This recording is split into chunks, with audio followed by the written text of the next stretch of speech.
La mañana de hoy vamos a estar meditando en la segunda lectura que hicimos.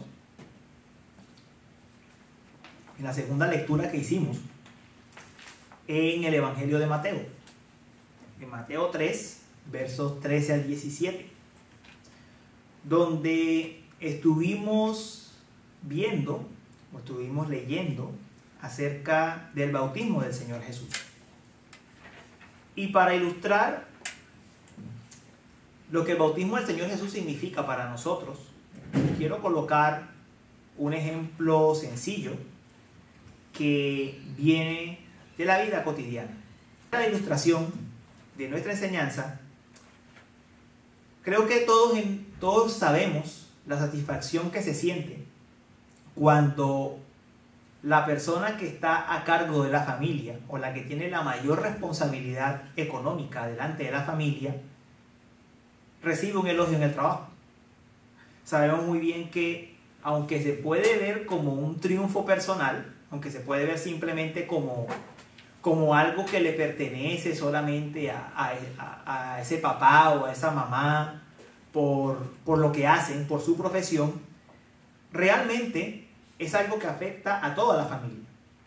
Porque si a la cabeza de la familia le va bien, a todos les va bien. E incluso si la cabeza de familia es promovida, entonces todos van a disfrutar de un mejor nivel de vida, incluso si eso significa mayores recursos económicos. Entonces nosotros conocemos muy bien ese principio de un representante, de alguien que nos representa a todos, de alguien de quien en gran medida depende nuestro bienestar o nuestro malestar. Y en el pasaje que vamos a ver hoy, acerca del bautismo de Jesús, vamos a ver cómo el bautismo de Jesús no es tanto un bautismo porque Él lo necesitase, sino que su bautismo tiene implicaciones para nosotros. El bautismo de Jesús es, ante todo, un bautismo en nuestro favor. Es un bautismo en nuestro favor.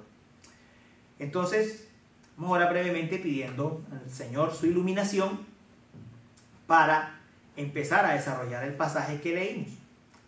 Señor, te pedimos que tu palabra sea alimento a nuestras vidas. Por favor, toma mis labios, haz los labios de un escribiente diestro, Señor, que pueda delinear tu palabra con precisión y que seas tú, Señor, motivando la reflexión y la meditación de la palabra en mis hermanas, de manera, oh Dios, que nuestros pensamientos se deleiten en ti en este momento. Ayúdanos con los problemas que tengamos de la semana, ayúdanos con las obligaciones que tal vez tengamos ahora, con las cosas que nos esperan en casa, y danos este momento para reflexionar en ti. Como orábamos, tú dijiste que si retraíamos nuestro pie de hacer nuestra voluntad en este día, tú nos bendecirías. Bendícenos, Señor, por medio de tu palabra, te lo rogamos. Amén. Muy bien. El sermón de hoy se va a llamar el bautismo del Hijo amado. El bautismo del Hijo amado. Y va a tener 3 puntos. 1, el Hijo que se identifica con los pecadores. 2, el Hijo que es ungido por el Espíritu Santo. Y 3, el Hijo que es aprobado por el Padre. Lo repito. 1, el Hijo que se identifica con los pecadores. 2, el Hijo que es ungido por el Espíritu Santo. 3, el Hijo que es aprobado por el Padre. Muy bien. Nuestro pasaje empieza por mostrándonos una escena donde el Señor Jesús viene a Juan, que se encontraba en el río Jordán. De hecho, dice claramente el pasaje en el verso 13: entonces Jesús llegó de Galilea al Jordán, a donde estaba Juan. Juan se encontraba en el Jordán, estaba bautizando, como dice al principio del capítulo 3 del Evangelio de Mateo. Él estaba bautizando con un bautismo de arrepentimiento, y ese bautismo de arrepentimiento, dice mismo Juan el Bautista, era un bautismo que preparaba al pueblo para que recibiera al Mesías, a aquel que venía a bautizar con el Espíritu Santo. Entonces, el bautismo de arrepentimiento de Juan servía como una señal, como una indicación de que estaba llegando el momento en que aparecería aquel que venía a bautizar con el Espíritu Santo. Entonces, cuando Juan empieza a predicar, mucha gente se acerca a él para bautizarse. Y en el pasaje, al principio de Mateo, se nos dice que mucha gente vino con deseo sincero a bautizarse, entendiendo que era pronto el tiempo del Mesías, pero que también vinieron los fariseos y los saduceos pidiendo ser bautizados, no porque estuviesen arrepentidos, sino simplemente, muy posiblemente por una simple cuestión religiosa. Y Juan los reprendió. Entonces, Juan era muy claro en que ese bautismo que él estaba aplicando, que él estaba dando, era solo una señal que venía a preparar el camino para el Señor, que venía a señalar el camino para aquel que bautizaba con el Espíritu Santo. El Espíritu Santo, el bautismo del Espíritu Santo es una promesa que venía desde el Antiguo Testamento. Es una promesa que básicamente decía que todo el pueblo de Dios, no solamente algunos profetas, o algunos reyes, o algunos sacerdotes, o algunos piadosos, serían bautizados en el Espíritu, sino que todos tendrían ese bautismo del Espíritu. Y que ese bautismo, que es estar revestido de Cristo, que es estar morado en Cristo Jesús, capacitaba al pueblo para la obra del Señor, con los dones del Señor. Eso a grandes rasgos es el bautismo del Espíritu. Como esto no es un sermón acerca del bautismo del Espíritu, no puedo aclarar muchas cosas, pero valga decir que Pablo en Gálatas dice claramente que todos los que han sido justificados en Cristo Jesús son hijos de Dios en Cristo Jesús y que todos han sido bautizados en Cristo Jesús. Entonces, para Pablo en Gálatas no hay una distinción entre unos que son salvos pero no tienen el bautismo del Espíritu y otros que no, y otros que sí, que es lo que usualmente algunos maestros de línea más pentecostal dicen. Realmente Pablo en ese pasaje de Gálatas 3, versos 24 al 27 dice que todos los que han creído están bautizados en Cristo. Entonces, eso a grandes rasgos como para aclararlo, porque es parte de lo que el pasaje nos está llevando. Entonces, Juan el Bautista bautizaba señalando a aquel que bautiza con el Espíritu. Juan tenía claro que él era un heraldo, que él era un mensajero, y que como mensajero él tenía que dar testimonio público sobre la identidad de Jesús. Este punto es importante entenderlo. Esto tiene también trasfondo del Antiguo Testamento. Ustedes recuerdan algunos pasajes del Antiguo Testamento cuando se ungía a los reyes y cuando se ungía a los sacerdotes. Eso no era un evento privado, eso se hacía en público. El pueblo podía ver el momento en que se derramaba el aceite sobre la cabeza de un rey o un sacerdote. Juan había sido designado por Dios para dar ese testimonio público sobre la identidad de Jesús.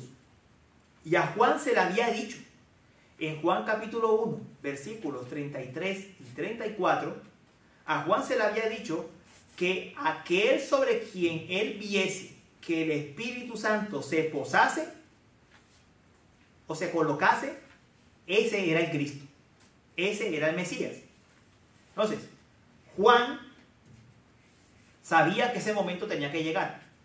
Tenía que llegar un momento en que él tendría que dar el testimonio público acerca de Cristo, de que este era el Cristo, este es el Mesías. Lo que Juan no sabía era en qué momento iba a pasar eso. O sea, esta es parte, ojo que esto es parte del nudo del pasaje. Esto es parte de la intriga del pasaje. Juan sabía, ok, yo tengo que dar testimonio de que este es el Cristo, pero no sabía en qué momento iba a pasar eso. Entonces, cuando Jesús se acerca a Juan y le dice, por favor, bautízame, para Juan es una gran sorpresa. Juan sabe que Jesús es el Mesías, él lo reconoció desde el vientre, no se lo olvide. Él sabe que Jesús es el Mesías, él sabe que esta es la persona prometida, Él sabe que sobre Jesús se va a posar el Espíritu para decir, este es el Hijo, este es Cristo. Y de un momento a otro aparece este que es el Mesías, este que es mayor que Juan, este de quien el mismo Juan el Bautista dijo, yo no soy digno de desatarle la correa de su calzado, y se acerca a decirle, necesito que me bautices. ¿Qué podría pensar Juan? ¿Qué podría pensar Juan? De que llega Jesús a decirle, bautízame. Juan dice, aquí debe haber un error. Y de hecho se lo manifiesta. Yo necesito, le dice, ser bautizado por ti. ¿Y tú vienes a mí? Ahora, yo quiero que tengan la escena en mente. Juan y Jesús no están solos. Esto es algo que a veces se nos pierde cuando leemos el pasaje. El mismo Evangelio de Mateo dice que había mucha gente. Lo dice a principios del Evangelio del capítulo 3. Había mucha gente ahí. Esta conversación que están teniendo los dos es una conversación pública. La gente está escuchando. Jesús viene y pide el bautismo. Juan le dice, yo necesito ser bautizado por ti. La gente diría, ¿y quién es este? De quien Juan necesita que lo bautice. Eso estaba en la mente de ellos. ¿Quién es este? Cuando uno lee los evangelios, uno se da cuenta que la gente tenía un buen concepto de Juan el Bautista. La gente sabía que Juan el Bautista era un hombre recto delante de Dios. Sabían que era un profeta de Dios.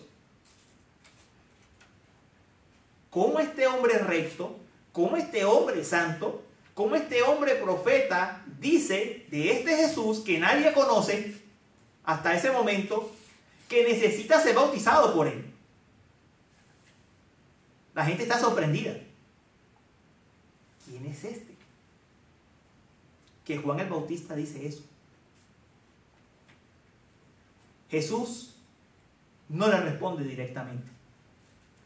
Y en la respuesta, y mejor dicho, en lo que no le responde, nos deja entender mucho acerca de cuál era su misión. En el versículo 15 Jesús solamente le dice, permítelo ahora, porque es conveniente que así cumplamos toda justicia. Él no responde directamente a la pregunta de Juan. No le dice, por ejemplo, que Juan no tenga razón. Juan le dijo, yo necesito ser bautizado por ti. Jesús nunca respondió eso. Nunca le dijo, no, Juan, no tienes razón. Tú no necesitas ser bautizado por mí. Nunca le dijo eso. Es decir, Jesús está asumiendo que lo que Juan está diciendo es verdad. Tampoco le dijo, no, Juan, lo que pasa es que yo necesito convertirme. Yo necesito el arrepentimiento. Tampoco le dijo eso.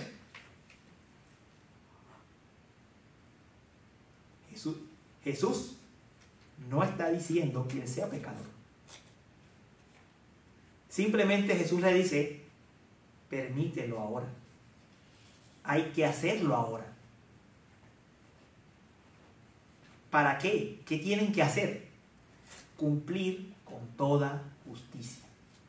Eso es lo que tienen que hacer. Cumplir con toda justicia.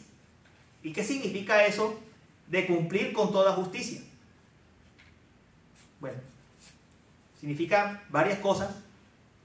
Una de ellas es que Jesús entiende que el Padre lo ha enviado y que él debe ser bautizado. Él debe cumplir con toda justicia, él debe cumplir con todo lo que el Padre ha designado, incluyendo sujetarse a este profeta llamado Juan. De una manera muy general, Jesús está yendo en posición de siervo. La segunda razón es que, aunque Juan no lo sepa, ese va a ser el momento en que Jesús va a ser declarado como el ungido, como el Mesías, como el Hijo de Dios.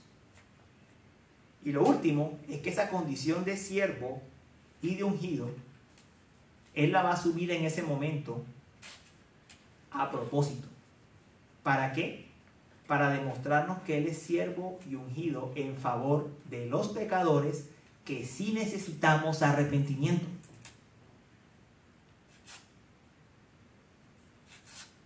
Esta es la parte más hermosa de todo este pasaje. Porque Él no va allí porque lo necesite Él.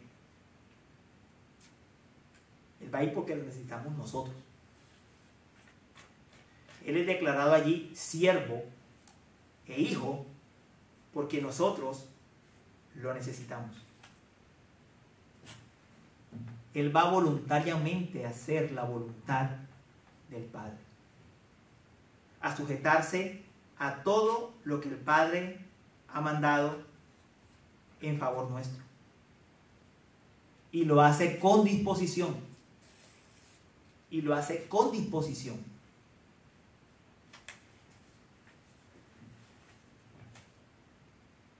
Jesús es muy diferente a nosotros. Humanamente, lo que Jesús está haciendo es humillante. Es humillante. Él no tiene pecado. Él no tiene pecado. Él tiene un bautismo mayor que dar.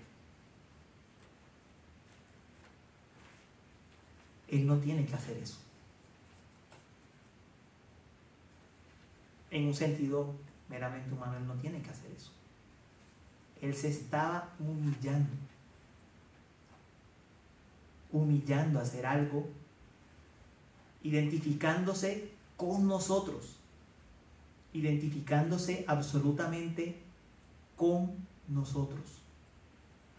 Jesús se está humillando, está descendiendo mucho más en favor de nosotros. Ese es el Salvador que nosotros necesitamos. Un Salvador que esté dispuesto a humillarse por nosotros. Estas personas iban a bautizarse con Juan. Por un bautismo de arrepentimiento, sí. Allá iban al Jordán,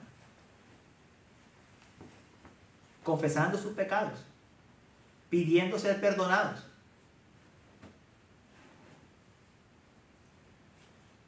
Pero va Jesús como si fuera uno de ellos, sin necesidad, y toda la gente que está ahí lo está oyendo. Todos saben que Él no necesita ese bautismo. Y sin embargo, Él iba a descender a las aguas del bautismo. Ese es el Salvador que nosotros necesitamos.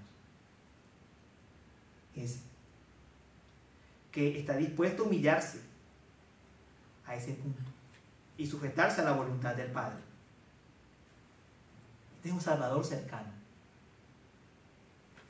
Los pecadores están yendo al Jordán porque esperan mi venida. Arrepentirse, entonces yo voy al Jordán, donde están ellos, arrepintiéndose.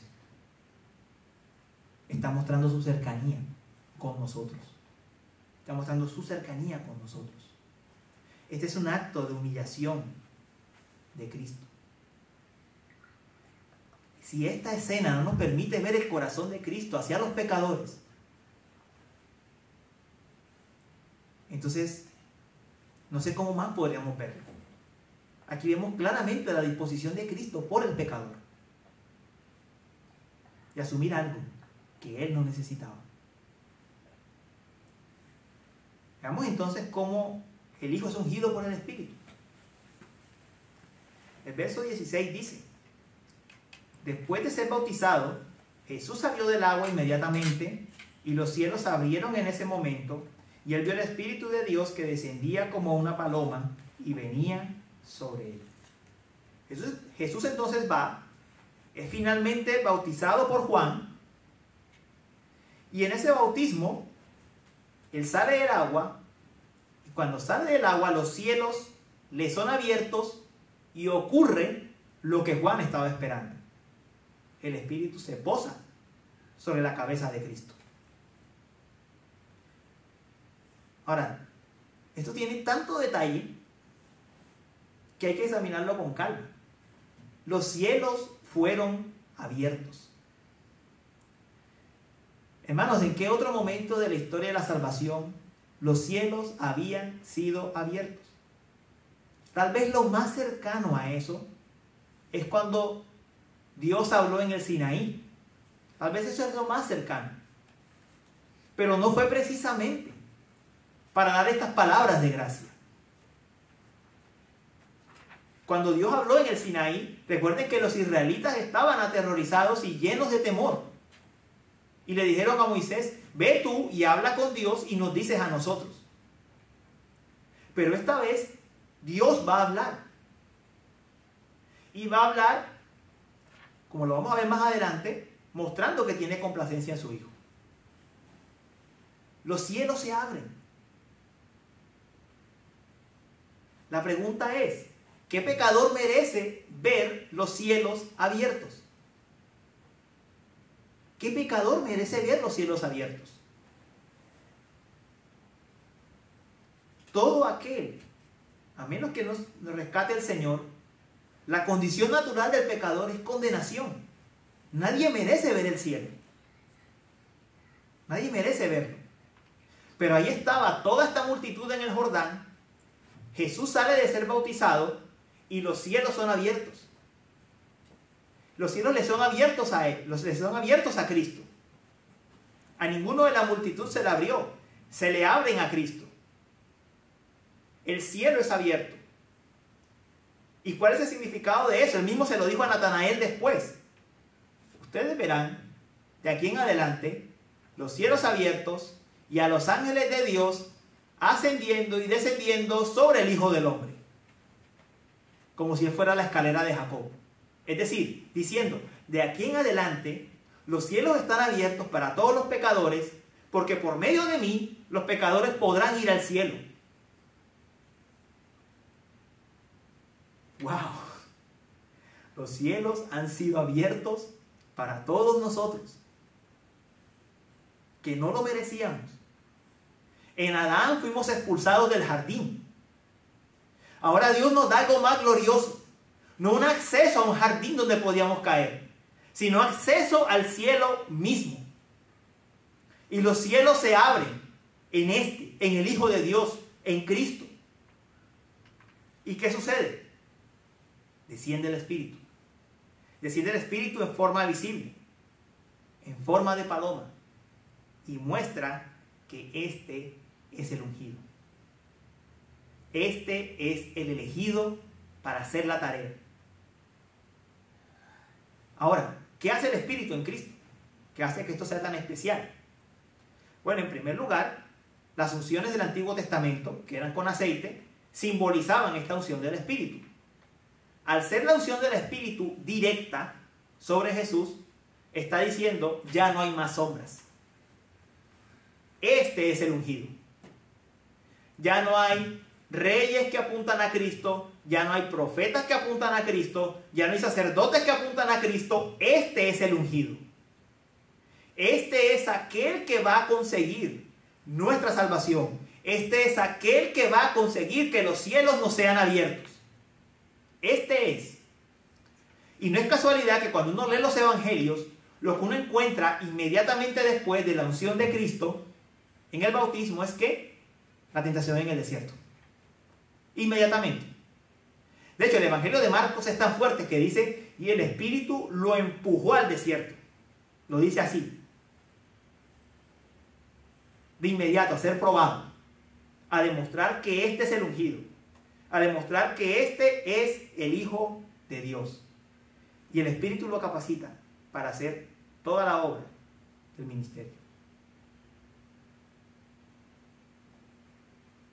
Y ese Espíritu que ungió a Jesús y que lo acompañó durante toda su vida en la obra del ministerio es el que mora en nosotros. Con una gran diferencia. Y es que el Espíritu que mora en nosotros es el Espíritu no de Cristo estando en la tierra, sino estando exaltado, habiendo ya vencido. Derramado sobre nosotros ahora sí, bautizados en el Espíritu, bautizados por Cristo, con una capacidad única. Hermanos, cuando Cristo nos bautizó con su Espíritu, no nos dio ni una justicia a medias, ni un nuevo nacimiento a medias, ni nos adoptaron como medio hijos. Todo lo que Cristo nos ha conseguido ha sido completo para nosotros. Y ese Espíritu, que mora en toda su plena capacidad en nosotros, nos permite vivir la vida cristiana en santidad. Como lo dice el apóstol Pedro, por su divino poder nos ha sido dado todo lo necesario para esta vida. Cristo lo ha derramado en su Espíritu Santo. Nosotros hoy podemos reflexionar en que este Cristo que ha sido equipado, ante quien los cielos fueron abiertos, quien vino para abrirnos el cielo a nosotros, nos ha dado beber de su gracia, nos ha dado ese Espíritu Santo para que nosotros podamos vivir para la gloria del Señor. Y pasemos al último punto. Este pasaje, como les dije, es lleno de detalles. Cada cosa va aumentando el significado del pasaje. El versículo 17 termina diciendo: y se oyó una voz de los cielos que decía: este es mi Hijo amado, en quien me he complacido. Una escena trinitaria. Los cielos se abren, allí está el Hijo, el Espíritu desciende, el Padre habla. El Padre dio su voz audible. Dijo que este era el Hijo que estaba señalado, el Hijo en quien se ha complacido. Y esto significa dos cosas básicamente. La primera es que este es el Hijo eterno de Dios, este es el Hijo de David, también significa eso. Pero también significa que este es el siervo de Dios, que este es el siervo de Dios. Cuando dice en quien me he complacido, nos está recordando el primer pasaje que leímos. Y en el primer pasaje que leímos, recordemos que decía, hablando del siervo: este es mi siervo a quien yo sostengo, mi escogido, en quien mi alma se complace. Los judíos que estaban allí sabían qué era lo que estaba diciendo el Padre desde el cielo. Sabían que el Padre estaba citando la Escritura, que el Padre estaba citando Isaías. Estaba diciendo: este fue el siervo del que yo les hablé. Este que es mi Hijo, este que ha venido del cielo, este es el siervo del que yo les hablé. Hacía mucho tiempo. Y este que es el siervo, dice el mismo profeta Isaías, conseguiría finalmente nuestra salvación muriendo por nuestros pecados. Isaías claramente lo dice así: debido a la angustia de su alma, él lo verá, hablando de Dios, y quedará satisfecho.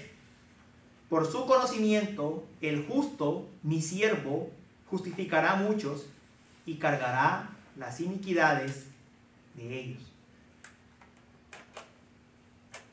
Quienes estaban allí entendieron a qué se estaba refiriendo la voz del Padre, o lo debían entender. Este que está siendo bautizado, este a quien los cielos se están abriendo, este de quien el Padre dice que es mi Hijo, es el que va a morir. Este es el que el Antiguo Testamento decía que iba a morir. A eso se refiere cuando está diciendo: en él tengo mi complacencia. Este es el que va a morir. Justamente. Por eso Juan el Bautista, cuando vio a Jesús en otra ocasión, dice en el Evangelio de Juan, dijo, cuando lo vio otra vez, señaló y dijo: he aquí el Cordero de Dios que quita el pecado del mundo. porque él lo entendió. Él entendió que Dios estaba en el bautismo de Cristo, Dios estaba diciendo, este es el Hijo de Dios que va a morir. Juan lo entendió. Y muchos judíos lo entendieron. Por eso cuando Juan el Bautista habló con 2 de sus discípulos y señaló a Cristo, ellos de inmediato fueron con él. Porque sabían a qué se estaba refiriendo Juan. Entonces, mis hermanos, el bautismo de Cristo es una escena gloriosa de la salvación. Es una escena gloriosa que nos permite ver la disposición del Padre de entregar a su Hijo. La disposición de Cristo de venir en nuestro lugar. Identificarse con nosotros para abrirnos los cielos por medio de su sacrificio. Y la disposición del Espíritu Santo ahora de venir a morar en nosotros para revestirnos de Jesucristo. Para darnos todos los beneficios de la obra de Cristo. El bautismo de Cristo es una escena gloriosa en la que podemos meditar todos los días de nuestra vida, pensando en todo lo que significa para nosotros. Y como nota final quiero decirles algo. El Padre tiene toda su complacencia en Cristo. Y el Padre tiene toda su complacencia en sus hijos, a los que estamos en Jesucristo, porque estamos revestidos de Él. Miren, la vida es dura. Y a veces uno tiene que lidiar con personas, con situaciones que constantemente te están mostrando que no están complacidos contigo. Uno constantemente tiene que lidiar con el hecho de que hay personas que te demuestran que no están complacidas contigo. Incluso uno mismo no está complacido con uno mismo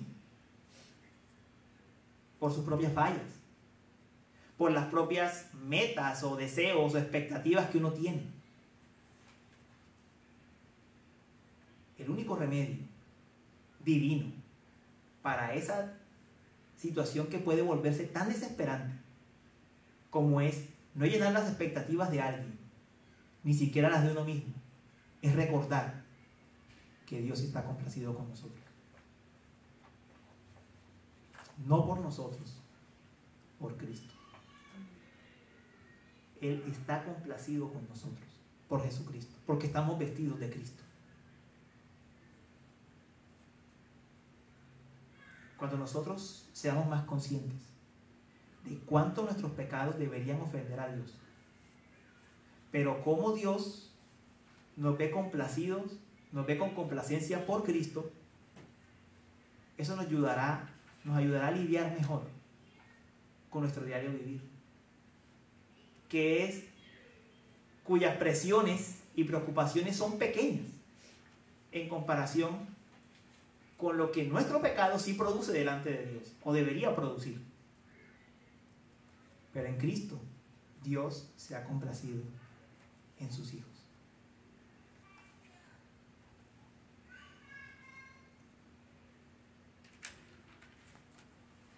Nosotros nunca vamos a poder complacer completamente a otra persona.